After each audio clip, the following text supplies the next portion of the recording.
स्वच्छता सर्वेक्षण 2021 के तहत आमजन को स्वच्छता के प्रति जागरूकता के लिए घंटाघर से रैली का आयोजन किया गया। जनप्रतिनिधि पार्षद तथा नगर निगम उत्तर आयुक्त आर.एस. तोमर ने हरी झंडी दिखाकर रैली को रवाना किया। आयुक्त आर.एस. तोमर ने बताया कि जोधपुर में स्वच्छता के प्रति लोगों को जागरूक करने के लिए रैली का आयोजन किया गया तथा आगे भी इस तरह के कार्यक्रम आयोजित किए जाएंगे, जिससे शहरवासी स्वच्छता के प्रति ज्यादा से ज्यादा फीडबैक दें, जिससे शहर को हाईएस्ट रैंकिंग मिल सके। जन स्वास्थ्य चेतना के अंतर्गत जिस तरह नगर निगम द्वारा उत्तर के तमाम अधिकारीगण और जनप्रतिनिधि संयुक्त रूप से इस अभियान के रूप में इस कार्य कर रहे हैं, हमें आशा ही नहीं पूर्ण विश्वास है कि जोधपुर शहर में जागरूकता हम सब जनप्रतिनिधि और अधिकारीगण मिलकर इस शहर को स्वच्छ और सुंदर बनाने में अग्रणी भूमिका निभाएंगे। यही बात करेंगे। जैसा कि आपको पता है, स्वच्छ सर्वेक्षण 2021 का आगाज हो चुका है। पिछले साल हम फास्टेस्ट मूवर बिग सिटी का अवार्ड मिला था और इस बार हमसे अपेक्षाएं बहुत ज़्यादा हैं। तो लोगों को जागरूक करने के लिए जैसे जन आंदोलन चलाया गया था, पूरे शहर में 10 लाख से ज़्यादा मास्क बांटे गए थे, उसी तरह जागरूक करने के लिए स्वच्छता के प्रति रैली निकाली गई है, जिसमें कि हमारे स्थानीय पार्षद महोदय, जनप्रतिनिधि सभी शामिल हुए हैं। और स्वच्छता का संदेश ये है कि आप अपने को आप टोकें, लोगों को टोकें, स्वच्छ रखें और साथ ही साथ मैक्सिमम अमाउंट में फीडबैक दें, क्योंकि आपको जो फीडबैक देंगे उससे हमारी रैंकिंग बढ़ेगी और हमको ज़्यादा मार्क्स मिलेंगे।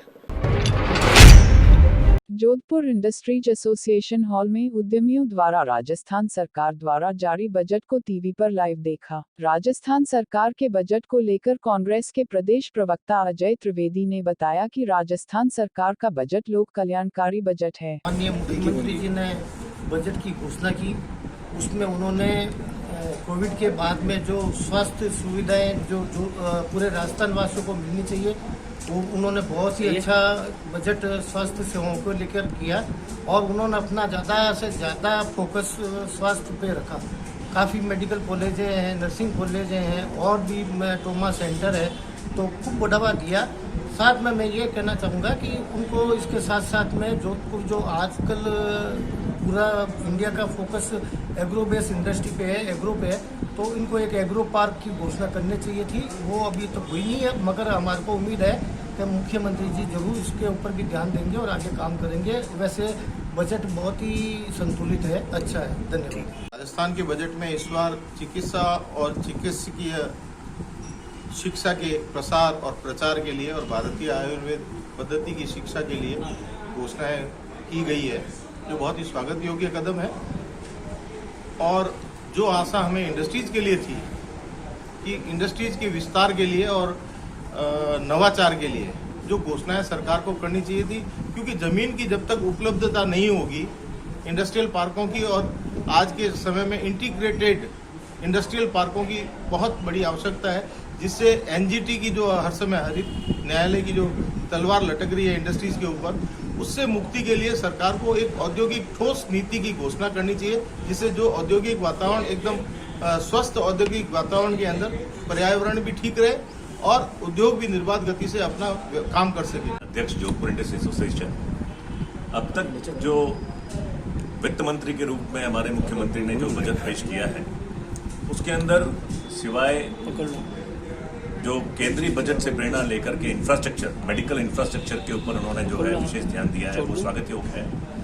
मेडिकल इंफ्रास्ट्रक्चर के लिए कई सारे नए अस्पतालों की, मेडिकल इमरजेंसी सेंटर्स की, ट्रॉमा सेंटर्स की उन्होंने घोषणा की है, वो बहुत ही अच्छा कदम है। और उससे उम्मीद है कि कोरोना के बाद के अंदर जो कोरोना से हमें जो स्थिति मालूम पड़ी कि हमारी कितनी कमजोरियां हैं एक लोकल आम आदमी के ट्रीटमेंट के लिए, उसके अंदर सुधार होगा, ये ऐसी आशा है। लेकिन इन मेडिकल डिवाइसेस, इन उद्योगों के लिए, हॉस्पिटल्स के लिए मेडिकल डिवाइस पार्क की जो जोधपुर में घोषणा की जा चुकी है, आशा थी कि उसके लिए कॉमन फैसिलिटी सेंटर के लिए केंद्र की जो 100 करोड़ की योजना के लिए 25 करोड़ रुपए जो है राज्य सरकार से अपेक्षा था कि वे जो है कॉमन फैसिलिटी सेंटर के लिए जो है उसको प्रदान करें, वो नहीं हुआ। आशा करता हूं कि बहुत शीघ्र ही जो है इसके लिए वो प्रावधान करेंगे, ताकि मेडिकल डिवाइस पार्क की जो जोधपुर में जो घोषणा हुई है उसके विस्तार की और उसके शुरुआत की जो है स्थिति हो चालू उसकी।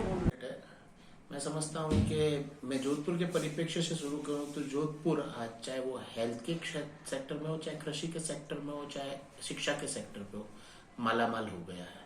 चारों तरफ से इतनी सारी योजनाएं, मेडिकल के सेक्टर में बात करें तो चाहे रोमोटोलॉजिस्ट डिपार्टमेंट की शुरुआत है, चाहे ऑन्कोलॉजी के डिपार्टमेंट्स की शुरुआत है।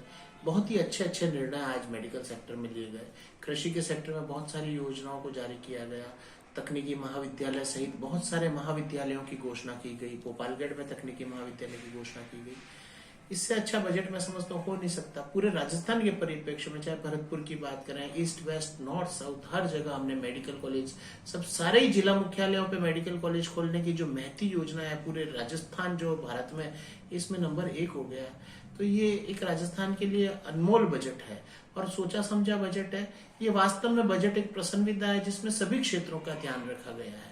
यहाँ तक कि जयपुर हो, धौलपुर हो, चाहे पश्चिमी राजस्थान हो, चाहे पूर्वी राजस्थान हो, बहुत सारी घोषणाएं हैं। पानी के लिए हमें आज आत्मनिर्भर बनाने की कोशिश की गई। शिक्षा के क्षेत्र में आत्मनिर्भर बनाया गया। क्रेडिट कार्ड्स के लिए किया गया, एम्प्लॉयमेंट के लिए किया गया। चारों तरफ जो बजट दिखाई दे रहा है उसकी खुशबू पूरे प्रदेश में महक रही है। राज्य सरकार के बजट पे कोई टिप्पणी करने योग्य बजट नहीं है। केवल और केवल गहलोत सरकार ने मुंगेरी लाल के हसीन सपने पिछले इतने वर्षों से, जब से सरकार में आई है, केवल और केवल सपने दिखाने का काम किया है। चाहे वो युवा बेरोजगार हो, चाहे वो किसान हो, चाहे वो मजदूर हो, किसी भी क्षेत्र में।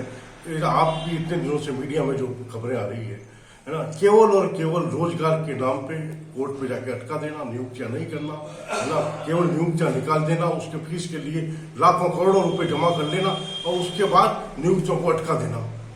आज भी बेरोजगार 3500 रुपए की जो मैनिफेस्टो में घोषणा की गई थी उसका इंतजार कर रहा है। किसान आज भी इंतजार करता है कि कृषि लोन कब माफ होंगी। अगर उस पर कोई ठोस कार्रवाई करते तो निश्चित रूप से हम इस बजट का स्वागत करते।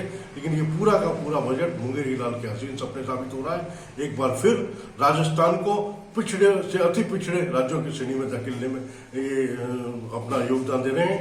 मेरा गहलोत सरकार से अनुरोध है कि कोई ठोस कदम उठाएं बेरोजगारों की समस्या हल करने के लिए, बेरोजगारी भत्ते के लिए, किसानों के कर्ज माफ करने के लिए, मजदूरों के लिए मजदूरी बढ़ाने के लिए जो भी योजना इन्होंने घोषित की है, केवल और केवल केंद्र सरकार से वित्त पोषित घोषणाएं हैं। सुबह प्रदेश के मुख्यमंत्री अशोक गहलोत ने एक लोक लुभावना, जैसा कि इनकी ये बहुत ही चतुर राजनीति है, अपने शब्दों के जाल से पूरे राजस्थान की जनता को एक भ्रम जाल में और एक झूठा बजट पेश करके राजस्थान की जनता के साथ धोखा किया है। पिछले जब भी इनका पिछला बजट था, कितने कार्य धरातल पर आए, कितनी योजनाएं लागू की गई। यहाँ तक कि जोधपुर इनका गृह जिला है, यहाँ के भी जो यहाँ की स्वास्थ्य सुविधाएं हैं, यहाँ के जो कॉलेज है, यहाँ का शिक्षा का ढांचा है, जो जिस प्रकार बिगड़ता जा रहा है, जिस प्रकार कानून की व्यवस्थाएं चरमराई हुई है, आप खुद ही यहाँ के देखने वाले लोग हैं। और यहाँ बराबर पिछले कई समय से अव्यवस्थाएं फैली हुई है। गरीब जो आयुष्मान की जो योजना है वो लागू नहीं हो पा रही। केंद्र सरकार से जो आने वाला किसानों को लाभान्वित करने वाली जो योजना है वो लागू नहीं हो पा रही है। तो ये आज पूरा एक शब्दों में बुना हुआ एक जाल जो है, अशोक गहलोत ने एक भ्रम पर, जिस प्रकार की कहते हैं एक जादूगर है, अपने शब्दों के जाल से ये एक झूठ का पुलिंदा जनता के सामने पेश किया है। सलमान खान वाले मामले में हस्तिमल सारस्वत की बैठ। जिला सत्र न्यायालय जोधपुर की अदालत में आज सलमान के विरुद्ध विचाराधीन 2 अपीलों की सुनवाई होनी थी, लेकिन हम आज व्यस्त होने के कारण हमने अदालत से एडजॉर्नमेंट मांगा और अदालत ने हमारा निवेदन स्वीकार करते हुए इन दोनों ही अपीलों की सुनवाई के लिए 10 मार्च 2021 की डेट फिक्स की है। 2 मामले कौन कौन से हैं? एक मामला तो वो है जिसमें सलमान को 5 साल की सजा हुई, उसके विरुद्ध हमने अपील पेश की। एक सलमान को अधीनस्थ न्यायालय ने बरी किया, उसके विरुद्ध स्टेट ने अपील पेश की थी। वो केंद्रीय मंत्री शेखावत जोधपुर पहुंचे। एयरपोर्ट पर भाजपा कार्यकर्ताओं ने किया स्वागत। जोधपुर, द 24 फरवरी। केंद्रीय जल शक्ति मंत्री एवं सांसद गजेंद्र सिंह शेखावत बुधवार को दोपहर जोधपुर पहुंचे। यहां पहुंचने पर एयरपोर्ट पर भाजपा कार्यकर्ताओं ने उनका स्वागत किया। इसके बाद मंत्री शेखावत सीधे बुचकला व खेतासर के लिए रवाना हो गए।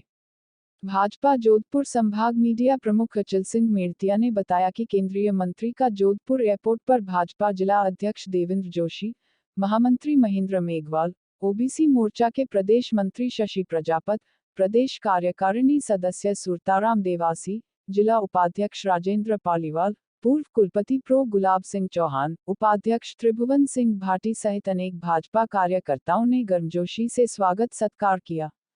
एयरपोर्ट पर कुछ देर गणमान्य लोगों व कार्यकर्ताओं से मुलाकात के बाद मंत्री गजेंद्र सिंह शेखावत खेतासार एवं बुचकला के लिए रवाना हो गए। सामूहिक रूप से चिंतन करना, विचार करके और आने वाले समय की नीतियों रणनीतियों को तय करना, इसकी पुरानी परंपरा है। हम सब लोग बैठ करके जो भी निर्णय करते हैं, निर्णय से पहले अन्य सभी विषयों पर चर्चा होती है, लेकिन निर्णय के बाद में परंपरा है कि वो निर्णय सामूहिक निर्णय ऐसा माना जाता है। आने वाले समय में पार्टी के स्थापना दिवस के बाद में पूज्य बाबा साहब अम्बेडकर का जन्म दिवस और उसके अतिरिक्त 4 उपचुनाव, इन सभी विषयों पर समीक्षा की गई, बातचीत की गई, विस्तार से चर्चा की गई। उपचुनाव की तैयारी को लेकर सरकार उपचुनाव की तैयारी को लेकर के विभिन्न दायित्व दिए गए हैं और जिस तरह से वर्तमान सरकार के खिलाफ पूरी जनता में आक्रोश है, मैं विश्वास के साथ में कह सकता हूं कि एक ऐतिहासिक परिणाम जो है इन उपचुनावों से आने वाला है। बजट को देखकर जो उपचुनाव के माध्यम दिया है, जैसा देखिए बजट नहीं अपितु घोषणाओं का अंबार और पुतला मात्र है।